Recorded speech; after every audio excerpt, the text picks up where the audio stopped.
নাম ঘোষাৰ প্ৰথম ঘোষাটোতে লিখিছে, সকলোৱে গাব। য়ে মুক্তিটো নিস্পৃহাজিত হেহি ভকত নমো ৰসময় মাগ ভকতি সমস্ত মস্ত কমনি নিজ ভকতৰ বৈশ্য ভজ হেন দেৱ লোপতি ৰাম ভজ হেন দেৱ লোপতি। কৃষ্ণ হৰি মুক্তিটো নিস্পৃহাজিত হেহি ভকতক নমো ৰসময় মানুহ ভকতি সমস্ত মস্তকমণি নিজ ভকতৰ অৱশ্য ভজো হেন দেৱ যদুপতি। এজন যদুপতিক ভক্তি কৰিব লাগিব, আৰু হাজাৰ হাজাৰ ভিতৰত কোনোবা এজনেহে কৃষ্ণৰ ভক্তি কৰে। ভগৱান নিজেই কৈছে যে হে যুধিষ্ঠিৰ, যি কৰে মোক আশ তাকো কৰোঁ মই সৰ্ব, যি মোক আশা কৰে বোলে তাক মই সৰ্বনাশ। সেইকাৰণে বহুত মানুহে ঈশ্বৰ কৃষ্ণক ভক্তি নকৰে। বোলে কিয়? ভগৱান নিজেই কৈছে যি কৰে মোক আশ তাকো কৰোঁ মই সৰ্ব, তাক মই সৰ্বনাশে কৰিম। বৰ গুৰুত্বপূৰ্ণ কথা। আমাৰ সেৱকী বাপু ভালকৈ শুনিব লাগিব কথাটো। তেতিয়াই বোলে যেতিয়া ভক্তিৰ বীজ যেতিয়া আপোনাৰ হৃদয়ত ৰোপণ হৈ গ'ল, ভক্তিৰ বীজ আপুনি যেতিয়া হৃদয়ত ৰোপণ কৰিছে, তো অকণমান পানী চানী দিব লাগিব, মানে ভকতৰ সং ল'ব লাগিব, সৎ গ্ৰন্থ পঢ়িব লাগিব, হয়নে? আৰু অকণমান যদি অংকুৰিত হৈ যায় ভক্তিৰ বীজটো, তেতিয়া সংসাৰৰ ছাগলীৰ ভয় আছে বা সমস্ত। হৰি বোলে ছাগলীয়ে কেতিয়াই বোলে পটকে খাই দিব, সেইকাৰণে জেওৰাটো ভালকৈ দিব লাগিব। বোলে জেওৰাটো ক'ত দিব লাগিব? বোলে সন্ত মহন্ত সং লৈ কিনি ভালকৈ জেওৰাটো বাঁহেৰে লাগিলে হওক বা কিবাৰে হওক, অকণমান জেওৰাটো ভালকৈ দি দিব দেই। তাৰপিছত অকণমান আৰু আগবাঢ়ি গ'লে গছটো আৰু অলপ ডাঙৰ হ'লে, পুলিটো ডাঙৰ হৈছে, তেতিয়াও ভয় আছে গৰুৰ কাৰণে, হয়নে প্ৰভু? প্ৰথমে ছাগলীৰ ভয়, এতিয়া গৰুৰ ভয় আছে। বোলে এনেকুৱা কুট বুদ্ধিৰ মানুহবিলাক আহিব, বোলে কি ধৰ্ম লৈছ তহঁতি এইটো? হৰি আমাকতো কৈছিলে দেই, আমি যেতিয়া আমাৰ সুবাটোত যেতিয়া অকলে মহাপুৰুষীয়া ধৰ্ম লৈছিলোঁ, তেতিয়া কৈছে কি বুলি, এই বোলে অনিল বোলে আচমিয়া ধৰ্ম লৈ ল'লে বোলে, এনেকৈ কৈছে। তেতিয়া আমি আদিবাসী মানুহ, তেতিয়া মহাপুৰুষীয়া ধৰ্মটো গুচি আহিলোঁ। তেতিয়া কৈছে বোলে আচমিয়া ধৰ্ম নিদিলে বোলে। আপোনালোক চিন্তা কৰকচোন, আচমিয়া ধৰ্ম থাকে নেকি বাৰু? আচমিয়া ধৰ্ম থাকে নেকি বাপ?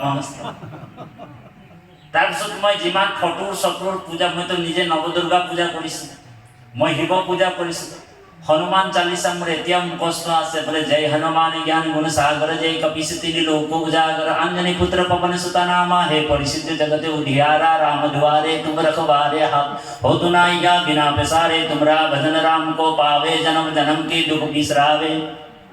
अंधकाल रघुवरपुर जाए, जहाँ हनुभक्त कहलाए, और देवता चितना धराए, हनुमत से सर्व सुख कराए, ना से हरे सब रोग पीड़ा, जपत निरंतर हनुमत बलबीरा।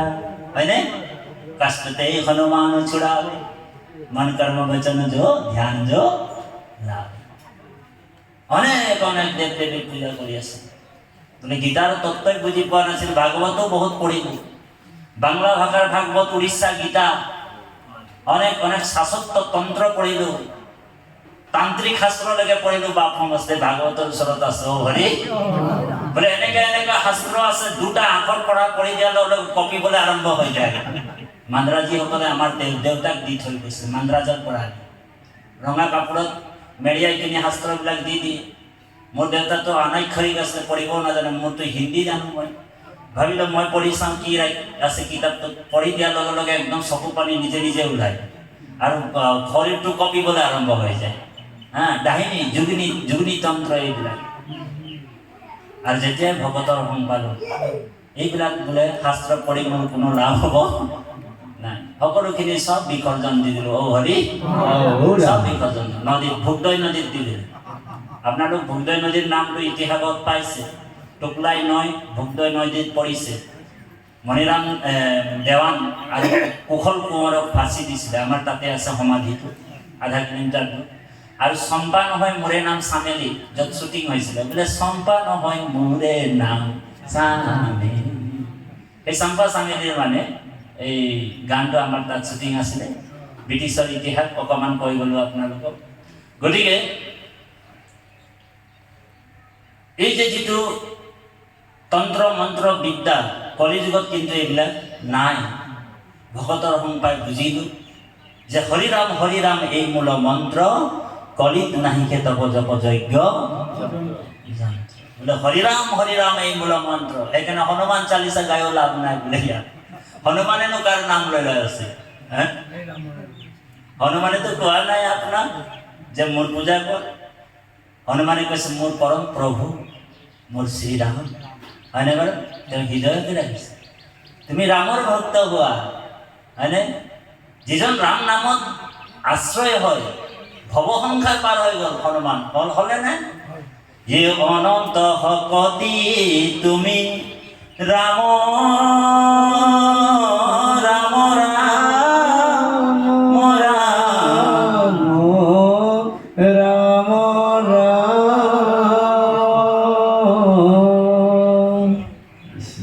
হে হনুমন্ত বিভীষণ আদি মহা মহা বীৰ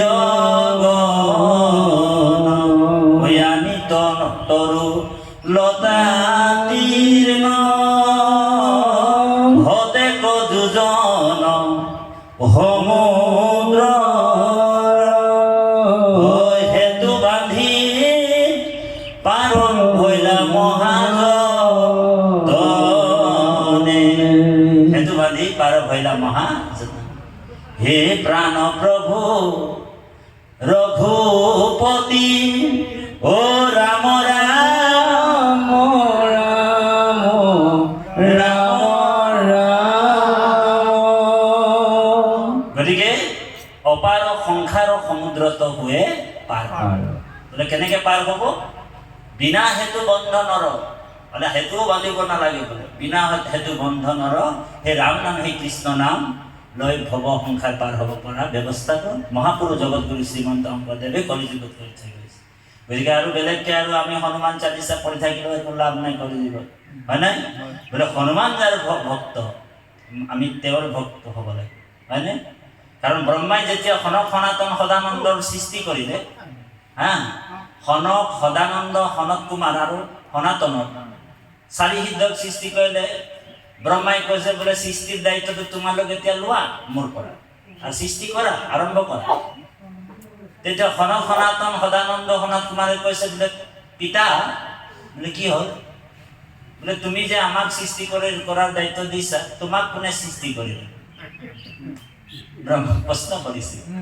তো ব্ৰহ্মাই কৈছে মই বোলে অনন্ত ৰূপে অনন্ত হেৰিত পদ্মকল্পত পৰম পুৰুষ ভগৱন্ত নাৰায়ণ স্বৰূপে নাভি কমলৰ পৰা মই সৃষ্টি হৈছোঁ, হয়নে? আৰু মোৰ মনৰ পৰা তোমালোক চাৰি সিদ্ধ সৃষ্টি হৈছে। গতিকে সৃষ্টিৰ দায়িত্বটো এতিয়া লোৱা, কাৰণ মইনো কিমান আৰু এই বুঢ়া বয়সত কৰিম। মানে ব্ৰহ্মাৰ চৰিত্ৰটো অৰ্ধেক বয়স গ'লা, পাইলা ব্ৰহ্মা পদ্ম কলপত, তাহলে আধা আধি বয়সে পাৰ হৈ গ'ল, হয়নে? সেইকাৰণে ভাওনাবিলাকতো ব্ৰহ্মাৰ চুলিটো মানে কলা চুলিৰ ব্ৰহ্মা নাপাব, হয়নে? বগাই পাব। ব্ৰহ্মাৰ চুলি কেতিয়াও মানে কোলা নহয়। ব্ৰহ্মাই কৈছে যে মই বুঢ়া হ'লো, এতিয়া সৃষ্টিৰ দায়িত্বটো তোমালোক লোৱা। চাৰি সিদ্ধক যেতিয়া মানৱ পুত্ৰ হিচাপে হেৰি কৰিলোঁ, তেতিয়া সনক সনাতনে কৈছে যে তোমাক কোনে সৃষ্টি কৰিলে? বোলে আমাকতো ভগৱানে সৃষ্টি কৰিলে। তো যোনে তোমাক সৃষ্টি কৰিলে বোলে তাৰহে সৃষ্টিৰ দায়িত্ব আছে। আমি কি কৰিম তাক আৰু সৃষ্টি বেলেগ কি কৰিম? যোনে তোমাক সৃষ্টি কৰিলে তাৰহে দায়িত্ব সৃষ্টি কৰা। বোলে যিজন তোমাক সৃষ্টি কৰিছে তাৰ ভজনা কৰাৰ আমাৰ দায়িত্ব, তাকে আমি ভক্তি কৰিম বোলে, তাৰে গুণনাম শ্ৰৱণ কীৰ্তন কৰিম বুলি চাৰি হৃদয় গুচি গ'ল। ব্ৰহ্মাৰ বহুত খং উঠি গ'ল।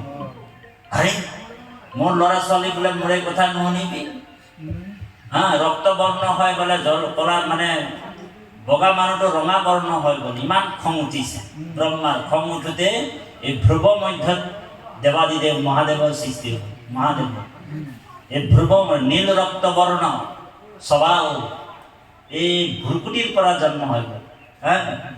আৰু জন্ম হৈ ডাইৰেক্ট ব্ৰহ্মাক কৈছে মূৰ দিয়া নাম আৰু থাকিবৰ থান দিয়ে বুলি কৈছে।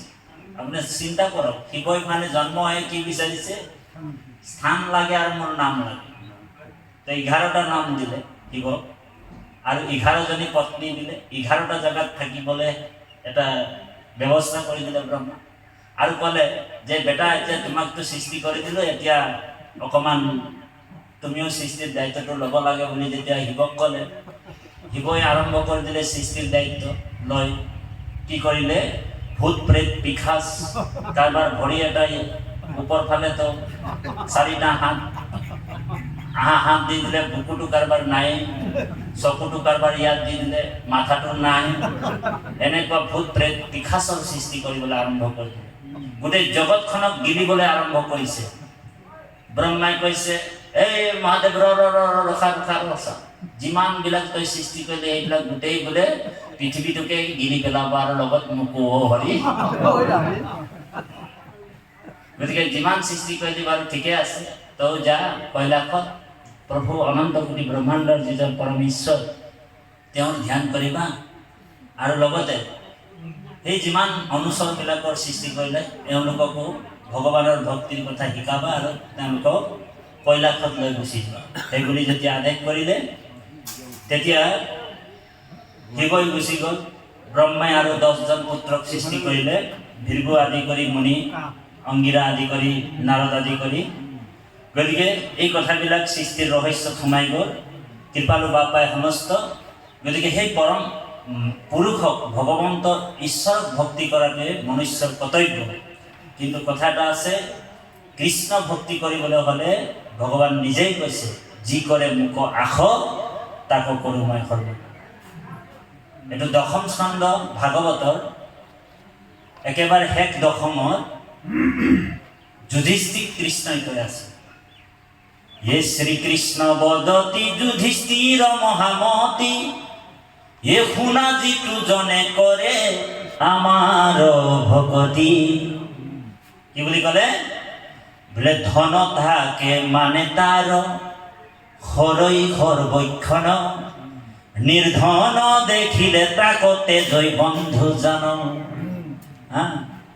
বোলে ধন নাখে একতাৰ ভৈলা মহা দুখ, বান্ধৱ তেজিলে আৰু ভৈলা মহা অসুখ।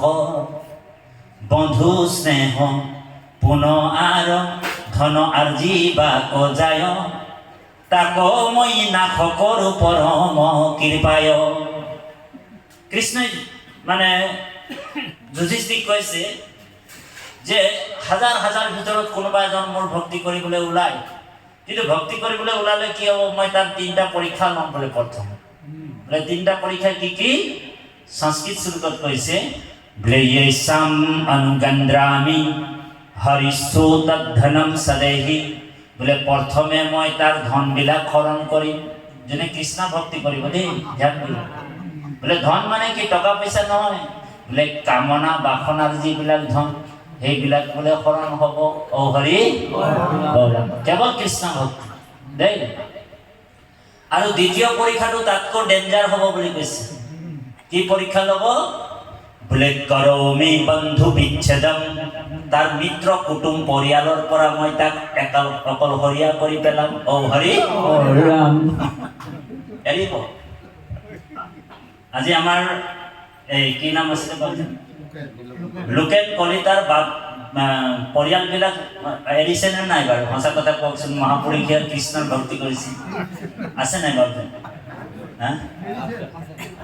ভাগৱতৰ সত্যবাণী ভগৱান কৃষ্ণই কৈছে যে প্ৰথমে মই তাৰ ধনবিলাক হৰণ কৰিম, আমাৰ নিৰুপমা আই নেকি কৃষ্ণ আই সেৱা জনালো কৃষ্ণ বহুত দিনৰ পিছত আইগৰাকী দৰ্শন পাইছে ভগৱানে কৈছে বোলে প্ৰথম কি কৰিব বোলে য়েসাম অনুগন্দ্ৰামি হৰিসো তদ্ধনম সদহি প্ৰথমে মই তাৰ ধনবিলাক হৰণ কৰিম ধন মানে কি বোলে টকা পইচা নহয় কাৰণ টকা পইচাটো লোভিয়াও নহয় ভগৱান গোটেই জগতখনক পালন কৰি আছে তোৰ 10,000 টকাত বিক্ৰী হ'ব নেকি ভগৱান অ হৰি ভগৱান কি ভিকাৰী নেকি ভগৱানক দিব পৰা একো বস্তু নাই প্ৰভু আছে নেকি নাই বোলে ৰাম অন্তৰ্যামী সবকা স্বামী হয়নে বাৰু আপুনি মই সদায় ভিকাৰী নিচিনা বিচাৰি থাকোঁ ভগৱান প্ৰভু বোলে মোৰ আমুকটো চাকৰি হৈ যাব লাগে বোলে প্ৰভু মোৰ ল'ৰাটো মেট্ৰিক পৰীক্ষা দিছে যেনে তেনে মেট্ৰিকত ফাৰ্ষ্ট ডিভিজনত 5টা লেটাৰত পাছ কৰি দিব হয়নে তাৰপিছত কোনোবাই ক'ব যে ভাও প্ৰভু বোলে মোৰ 1 মহল বিল্ডিং হৈ আছে অহা বছৰ যেনে তেনে 2 মহল কৰি দিব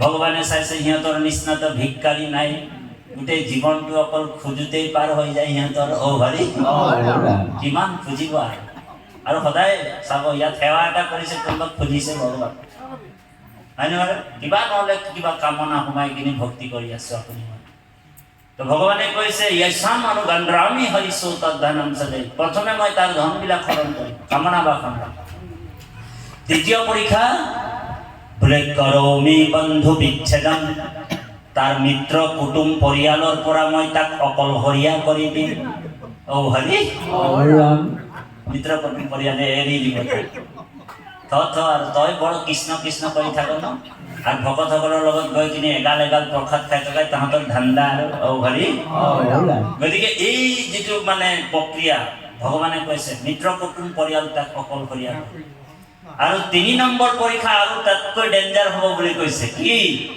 বোলে সৰ্বম ক্লেশাদি জীৱনম তাৰ জীৱনত মই দুখৰ ওপৰত দুখ দি দিম অ হৰি কি কৰিব বোলে প্ৰথমে তাৰ মই হাতটো ভাঙি দিম তাৰপিছত বোলে কেতিয়াবা ভৰিটো ভাঙি দিব আছো কেতিয়াবা বোলে তাৰ বোলে বাপজনক উঠাই লৈ যাম মানুহজনক কেতিয়াবা বোলে তাৰ আইগৰাকীক উঠাই লৈ যাম কেতিয়াবা বোলে তাৰ বোলে 2টা সন্তান আছে বোলে ডাঙৰ ল'ৰাটোক মই এক্সিডেণ্ট কৰি মাৰাই দিম অ হৰি এনেকুৱা পৰীক্ষা ভগৱানৰ হৈ যাব ভগৱানৰ ভক্তি কৰিলে দেই কাৰণ কৃষ্ণ ভক্তিটো সহজে পোৱা বস্তু নহয় এনে কৃষ্ণ ভক্তিটো দুৰ্লভ সুলভো বুলি কৈছে পোৱাটো একেবাৰে সুলভ বুলি কৈছে যেনেকে আকৌ কৃষ্ণ ভক্তি পোৱাটো দুৰ্লভো বুলি কৈছে বুজি পাইছেনে কথাটো যেনেকে কহিনুৰ হীৰাটো পাবলৈ বহুত টান ভগৱানৰ ভক্তিটো পোৱাটো বহুত টান বুলি কৈছে কোটিৰ মাজে গুটি কোনোবা এজনহে লাভ কৰে বুলি কৈছে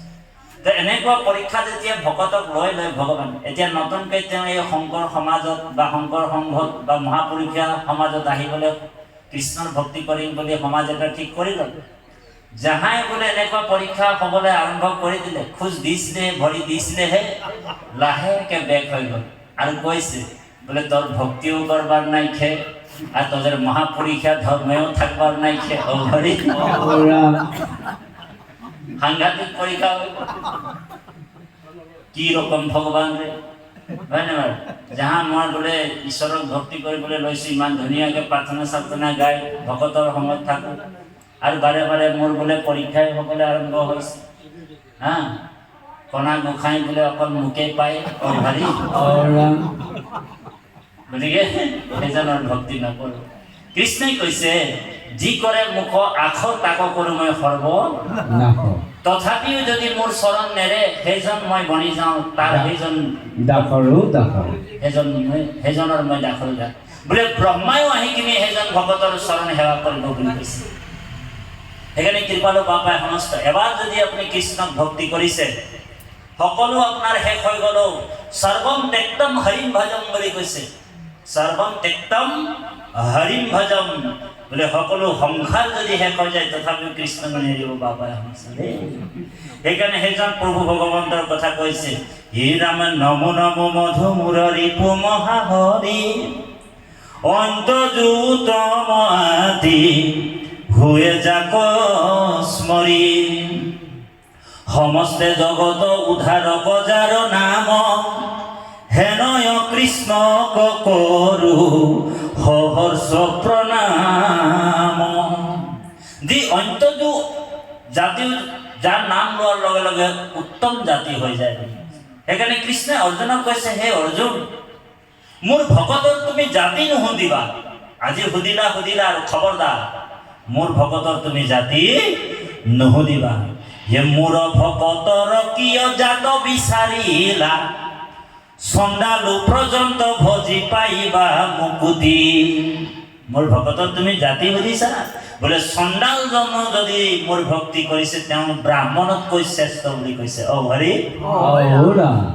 আৰু যদি বোলে ব্ৰাহ্মণ হৈ কিনি যদি কেনেবাকে ঈশ্বৰৰ ভক্তি কৰা নাই, কৃষ্ণ ভক্তি কৰা নাই, তেওঁ চণ্ডালতকৈ অপবিত্ৰ বুলি ভাবিবা বুলি কৈছে গোবিন্দ। গতিকে আপুনি মই এতিয়াহে জাতিত পৰিছে। এনেই বৈবাহিক জীৱনত এটা জাতি আছে, এই দেহাটো থকালৈকে এটা জাতিত আপুনি মই সোমাই আছো। এজন কলিতা, এজন কি ডেকা, এজন মানে তাঁতি, এজন বৰা, এনেকুৱা শইকীয়া কিবা কিবি উপাধি আছে আমাৰ, হয়নে? কিন্তু আচল জাতি কোন ভাগৱতে কৈছে, হে হৰিক ভজয় যিটো তাকে বোলে জাতি, হৰিৰ বিমুখ যিটো সেহিহে অজাতি। কি বুলি ক'লে? হৰিক ভজিলে তাকে বোলে জাতি। কাৰণ ব্ৰাহ্মণক ভগৱন্ত মুখৰ পৰা সৃষ্টি কৰিছে, হয়নে? ব্ৰাহ্মণ মুখৰ পৰা হৈছে নে? ক্ষত্ৰিয়ক ভগৱানে বাহুৰ পৰা সৃষ্টি কৰিছে, হয়নে? উৰুত ভগৱন্ত কাক সৃষ্টি কৰিছে? বৈশ্যক সৃষ্টি কৰিছে, হা? আৰু পদকমলৰ পৰা, চৰণৰ পৰা ক্ষুদ্ৰ সৃষ্টি কৰিছে। গতিকে চাৰি জাতি পিতা কোন? ভগৱান কৃষ্ণ, হয়নে? সেইকাৰণে কৈছে বোলে কৃষ্ণক ভজয় যিটো তাকে বোলে জাতি, কৃষ্ণৰ বিমুখ যিটো সেহিহে অজাতি। যি কৃষ্ণক ভক্তি কৰিছে সেইসকলকে জাতি বুলি কোৱা হৈছে, আৰু যি কৃষ্ণক ভক্তি কৰা নাই সেইসকলক অজাতি বুলি কৈছে। আৰু জেনেৰেল ভাষাত তাক বৈজাতি বুলি ক'লেও ভুল নহয়। অ হৰি। বোলে সাধাৰণ ভাষাত তাক বৈজাতি বুলি ক'লেও অশুদ্ধ নহয়, ভুল নহয়। প্ৰভু দেই। গতিকে সেইজন কৈছে স্মৰণম মাত্ৰেনো জন্ম সংসাৰ বন্ধন বিমচ্ছতে। যাৰ নাম লোৱাৰ মাত্ৰকে অন্তৰ্য উত্তম হয় বুলি কৈছে। আৰু সেই প্ৰভু ভগৱন্তৰ নাম আপুনি মই স্মৰণ কৰিছোঁ। 1 মিনিট সময় হৰি নাম ল'ম, সকলোৱে সহযোগ কৰিব। তাৰপিছত পাঠৰ মাজত সোমাই যাম। কৃষ্ণ হে ৰাম কৃষ্ণ ৰাম কৃষ্ণ রাম হরি হরি রাম কৃষ্ণ রাম কৃষ্ণ রাম হরি হরি রাম কৃষ্ণ রাম কৃষ্ণ রাম হরি হরি রাম কৃষ্ণ কৃষ্ণ রাম হরি হরি রাম তের বিরাম রাম রাম রাম কৃষ্ণ রাম কৃষ্ণ রাম হরি হরি রাম নাম ধর্ম অনুপম হরি হরি রাম কৃষ্ণ রাম হরি হরি পুরে ভকতর মন কাম হরি হরি রাম কৃষ্ণ রাম হরি হরি কলি যোগে রাম নাম হরি হরি রাম কৃষ্ণ রাম হরি হরি রাম বলি পাবে ভব পার রাম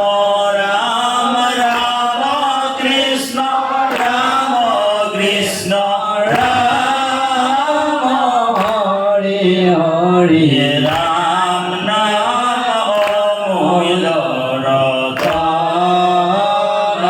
হরে রাম রাম কৃষ্ণ রাম কৃষ্ণ রাম হরি হরি রাম বুলি পাৱে ভৱ পাৰ ৰাম ৰাম ৰাম কৃষ্ণ ৰাম কৃষ্ণ ৰাম হৰি হৰি ৰাম নাম ধৰ্ময় পাম হৰি হৰি ৰাম কৃষ্ণ ৰাম কৃষ্ণ ৰাম হৰি হৰি ৰাম নাম ধৰ্ময় উত্তম হৰি হরি রাম কৃষ্ণ রাম কৃষ্ণ রাম হরি হরি রাম নাম মুক্তি বিলম্বন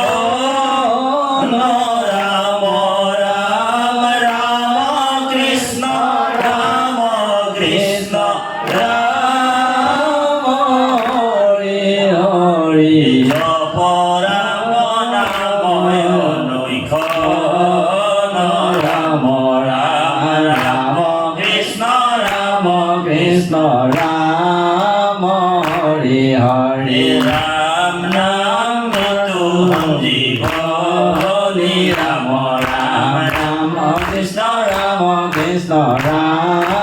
হরি হরি রাম নাম মৃত্যু জীবনী হরি হরি রাম কৃষ্ণ রাম হরি হরি রাম নাম মুকুতি ভুবন ৰাম ৰাম ৰাম কৃষ্ণ ৰাম কৃষ্ণ ৰাম হৰি হৰি নাহি ভক্তি ৰাম নাম ওম ৰাম ৰাম কৃষ্ণ ৰাম হৰি হৰি ৰাম নাম সুখী গোসানী ৰাম ৰাম ৰাম কৃষ্ণ ৰাম হৰি হৰি ৰাম কৃষ্ণ ৰাম কৃষ্ণ ৰাম হৰি হৰি হে ৰাম নাম সুখী গোসানী ৰাম ৰাম ৰাম কৃষ্ণ কৃষ্ণ ৰাম হৰি হৰি কৃষ্ণ কৃষ্ণ উচ্চ কণ্ঠেৰে তিনিবাৰ পৰমেশ্বৰ ভগৱান কৃষ্ণৰ পতিত পাৱন ৰামকৃষ্ণ নাম আমি উচ্চ কণ্ঠেৰে তিনিবাৰ ল'লোঁ। আকৌ পুনৰ আপোনাৰ হ'ব সেৱা জনাইছোঁ। মহাপুৰুষ গুৰুজনাই কৈছে ডাকি বোলা ৰাম ৰাম, তাৰমানে পদবন্ধে কৈছে আমাক ৰাম নাম কৃষ্ণ নাম সদায় ডাকি বুলি ল'ব লাগে বুলি কৈছে, হয়নে? গুৰুজনাই লিখিব পাৰিলেহেঁতেন মনে মনে বোলা ৰাম ৰাম, কিয় লিখা নাই? তাৰমানে ৰাম কৃষ্ণ যদি আমি ডাকি লওঁ তেতিয়া আমাৰ আত্মাটো সাৰ পাই যায় বুলি কৈছে, হয়নে? কাৰণ বেদতো কৈছে উৎকৃষ্ট জাগ্ৰত প্ৰাপ্য বাৰাণায়ম, উঠা আৰু জাগা। ব্ৰহ্মাকে আদি কৰি যিমান জীৱ জগত আছে বোলে মায়া সজ্জাত সকলো ঘুমতি যায় বুলি কৈছে, মায়া সজ্জাত শুই আছে, হয়নে বাৰু? সেইকাৰণে সকলোৱে প্ৰাৰ্থনাটো গাই থাকোঁ ন, আপুনি মই আকৌ প্ৰাৰ্থনাটো গাব লাগিব। হে ব্ৰহ্মায়াদি হৰি জীৱ ৰাম ৰাম ৰাম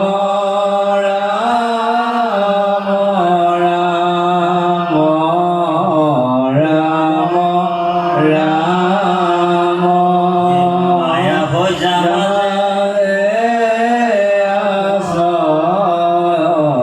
ঘুমতি